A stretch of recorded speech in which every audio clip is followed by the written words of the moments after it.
herre, der kommer op her nu, han var og har også for et års tid siden, hvor vi havde en konference tidligere for et år siden. Det var jättebra, det var for et år siden, Olle. Ja. For det var der, jeg ligesom fik øjnene op for det her, for alt det, du sagde, var så fantastisk spændende. Så nu, mine damer og herrer, ladies and gentlemen, vil jeg gerne byde velkommen til fra Sverige, helt i Arnstedt, Associate Professor ved Karolinska Institute i Sverige, Olle Johansson. Varsågod.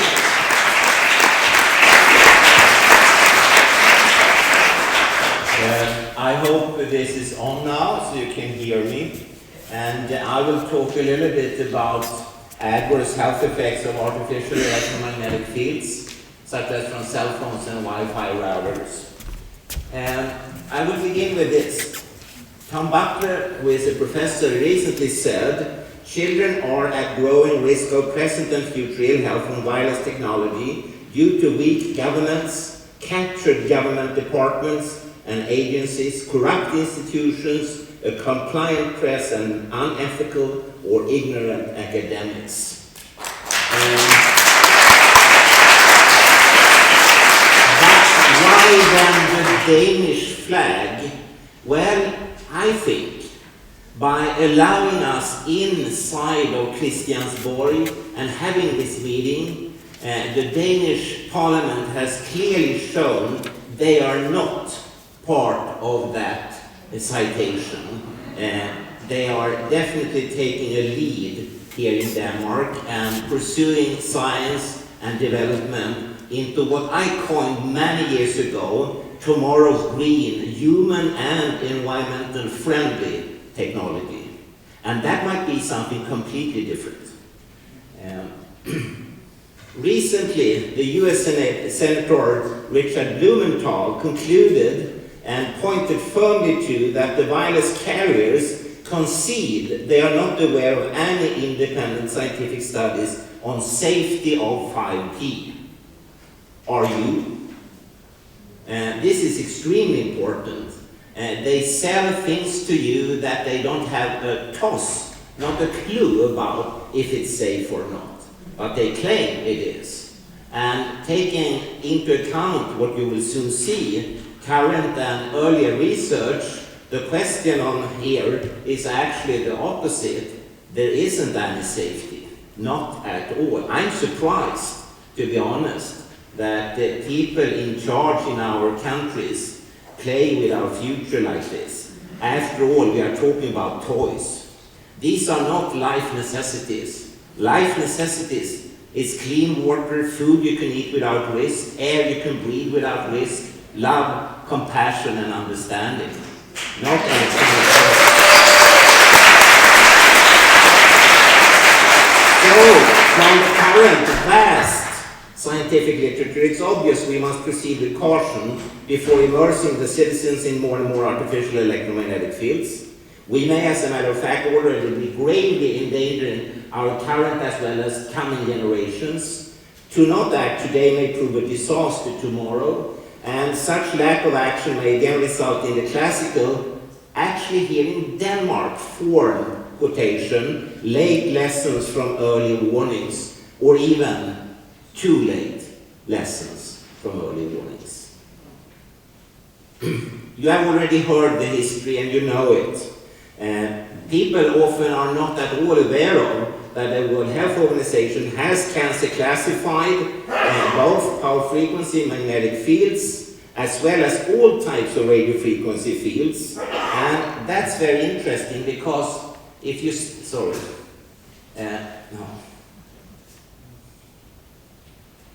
if you see down here, parents, for instance, they put their children into classrooms that are filled with high-frequency electromagnetic signals that are cancer classified in the same category as, for instance, DDT, lead, formaldehyde, petrol and diesel exhausts, and welding smoke. Would you, for instance, put your children in a room filled with welding smoke? Of course not. He would never do that. But he does actually do it because we already have the high-frequency fields from 2G, 3G, 4G, and soon 5G in these very rooms, everywhere. So that's a very odd situation. And as you heard earlier, the Council of Europe has acted and said 2011 ban mobile phones and wireless networks in schools, and they concluded that immediate action was required to protect children. In Sweden, nothing happened. I hope you did a lot here in Denmark, responding to this immediate action call. And you have heard about the American National Toxicology Program and the Ramazzini studies pointing to risks for brain as well as heart tumors. So when it comes to children, for instance, you know, in Sweden, we love children. We put on colorful overalls, reflective vests, bicycle helmets, other types of helmets. But when it comes to the effects of microwaves from mobile telephony, Wi-Fi and so on, they are completely naked. We don't care at all about them. Well, you do. But where are all the other Danes? I don't see them. And evidently as consumers, they want to have, and in Sweden, they want to have more, quicker, more, quicker, more. That's the call from the consumer. As you can see here, you can make a long list of biomedical effects, impacts, damages, starting for instance with brain and heart cancer risks. You can move into blood-brain barrier opening, toxic molecules into the brain, killing neurons in the hippocampus. You have effects on sperm cells, DNA damage, and so on, so on, so on. We don't have time today to go into all these details. I'm sorry for that, but I'm sure the Danish Parliament will invite us back to spend time on every biological and biomedical effect and conclude what are they and what should we actually do in the immediate range as well as in the long-term range. So let's meet again next week.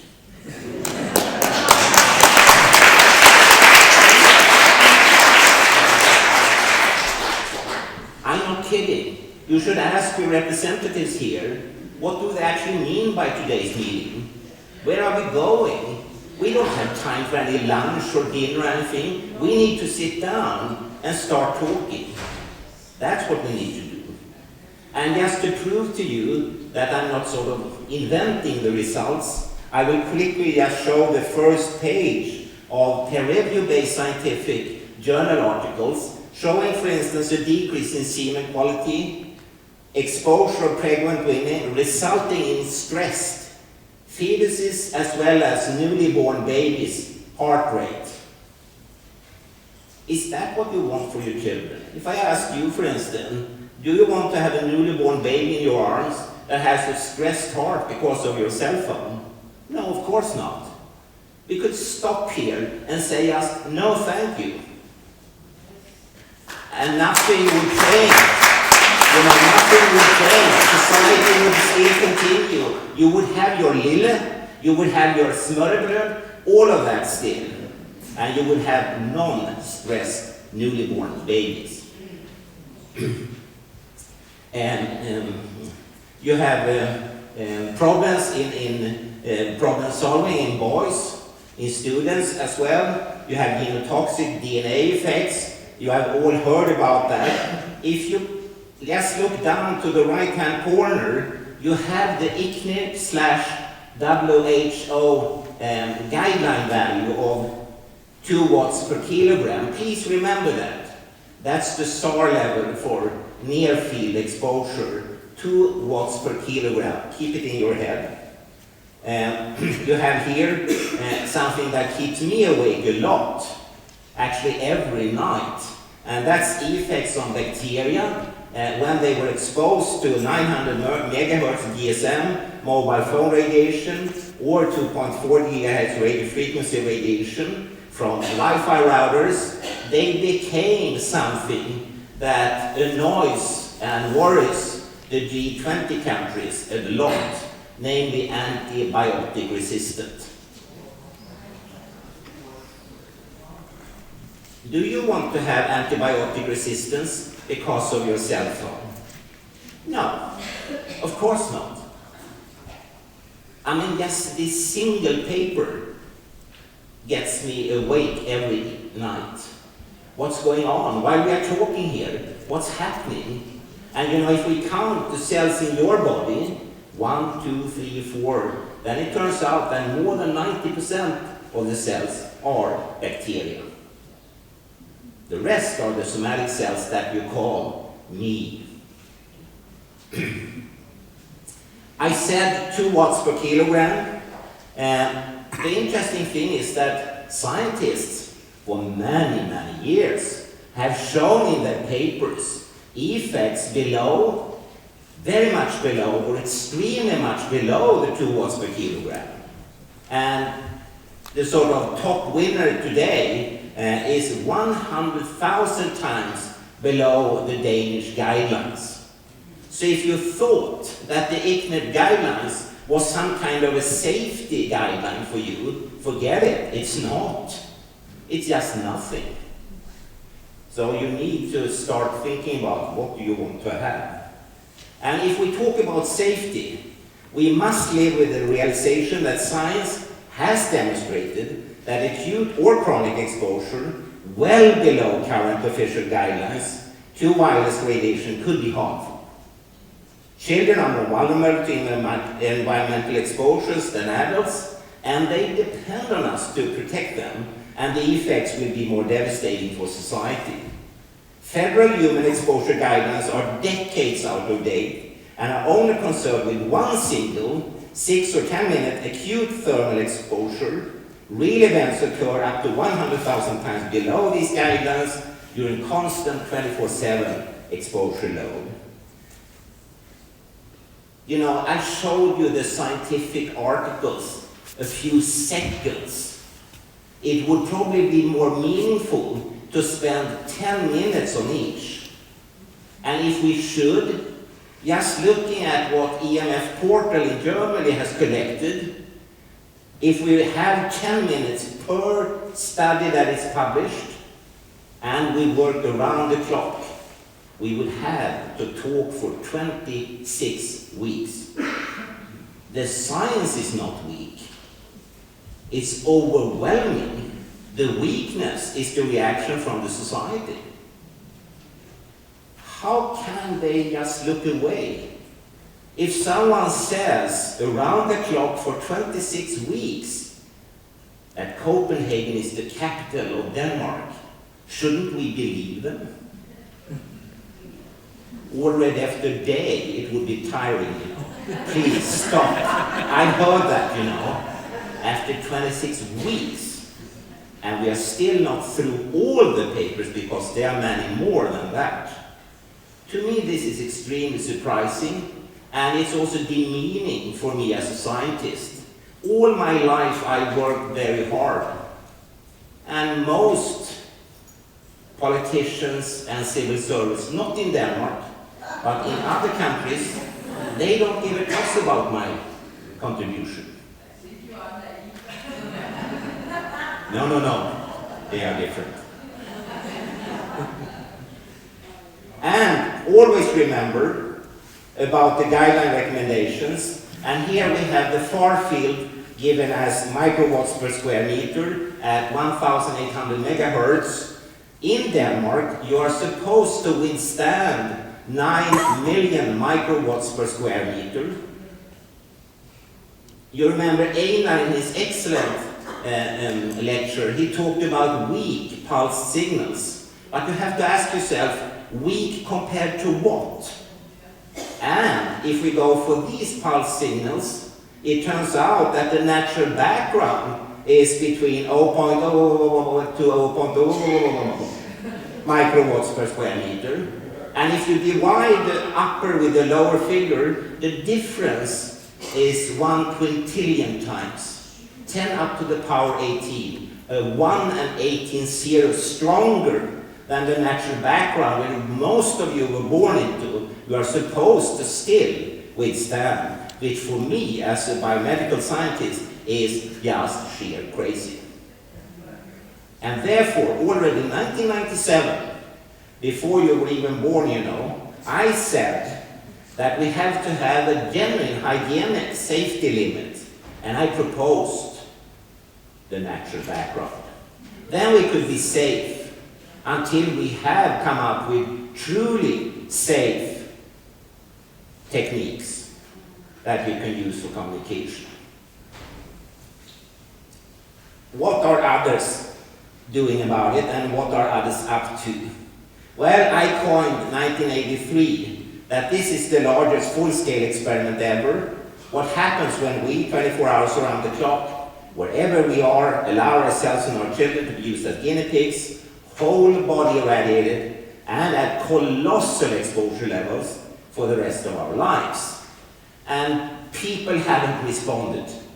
I have not got any real answers. Most people just turn away. They don't want to hear. You saw in the introduction the three monkeys, you know, holding, and they don't want to hear, they don't want to see, they don't want to discuss. But some people have over the years actually reacted. Benevento outside of Naples in Italy, they did, as did you here in Denmark. So there are some few places that have actually not only reacted but also acted, and they invited 30 experts, including myself, and we wrote this resolution where we pointed to that we need, and this is 2006, a long time ago, we need to use the precautionary principle. We must inform the population so that they can make a choice. Do they want to have stressed babies? Do they want to have this and that and see and so? And also to limit cell phone and cordless phone use by young children and teenagers.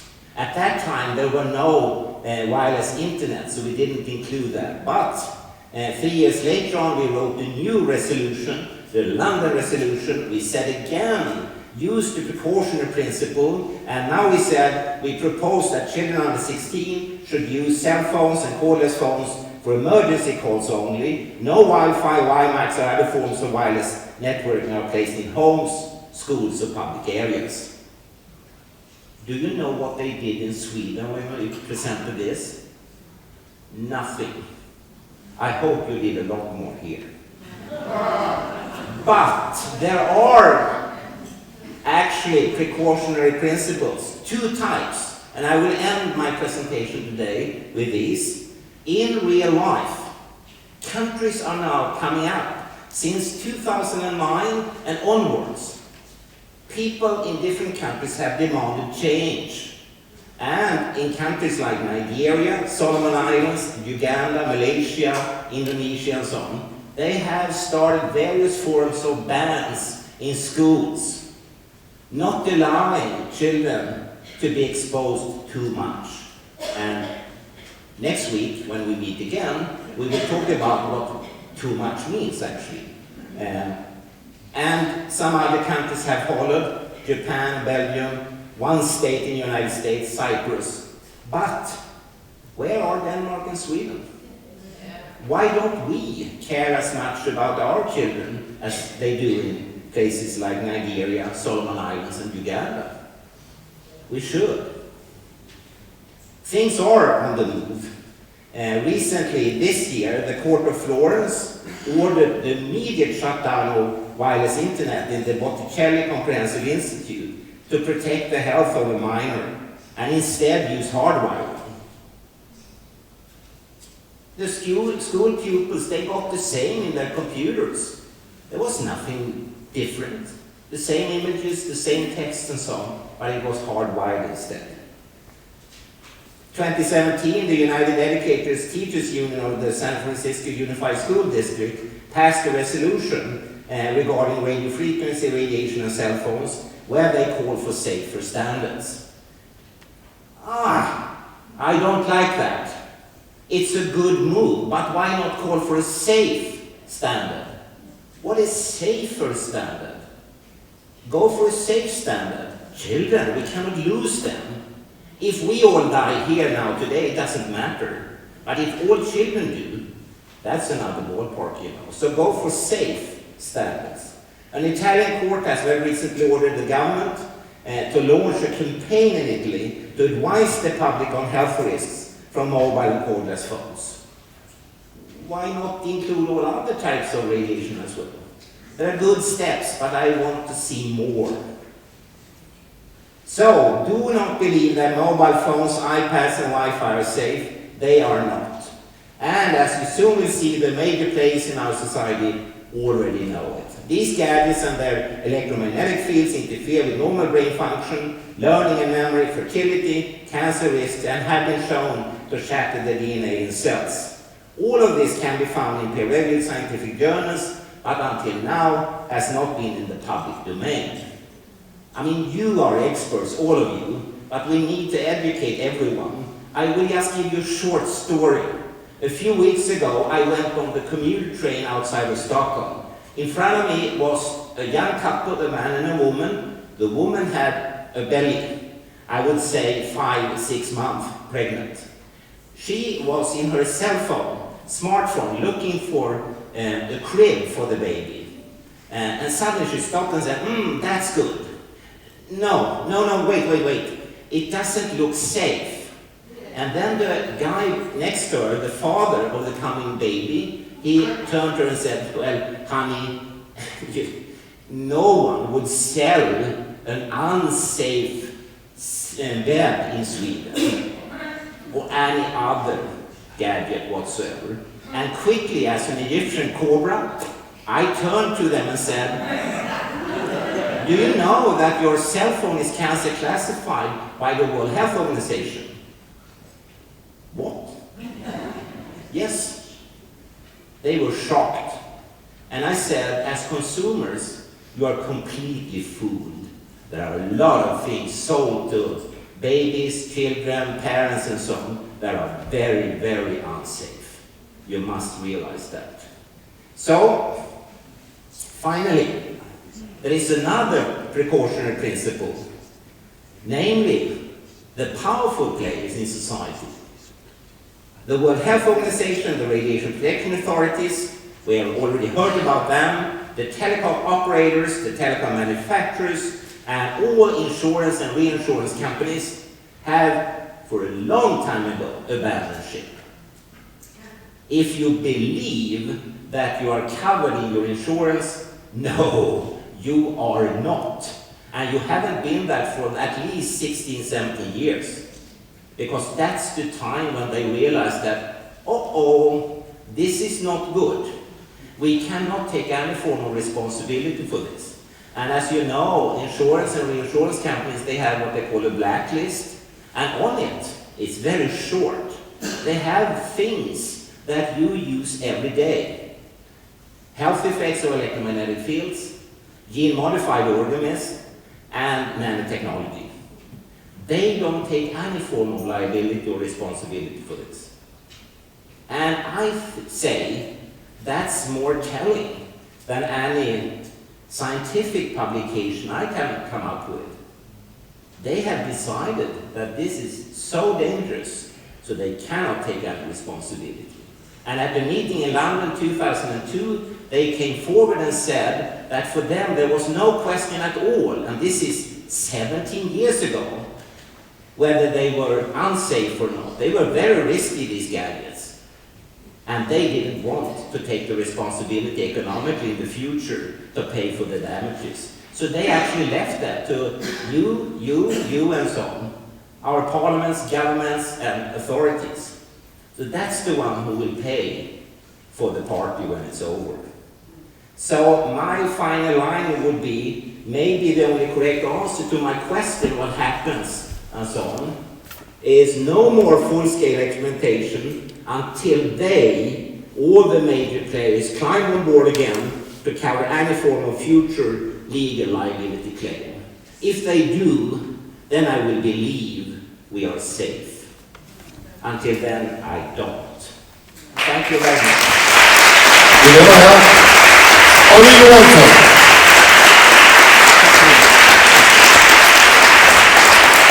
Associate Professor, former Head of Experimental Dermatology Unit, Department of Neuroscience at the Karolinska Institute.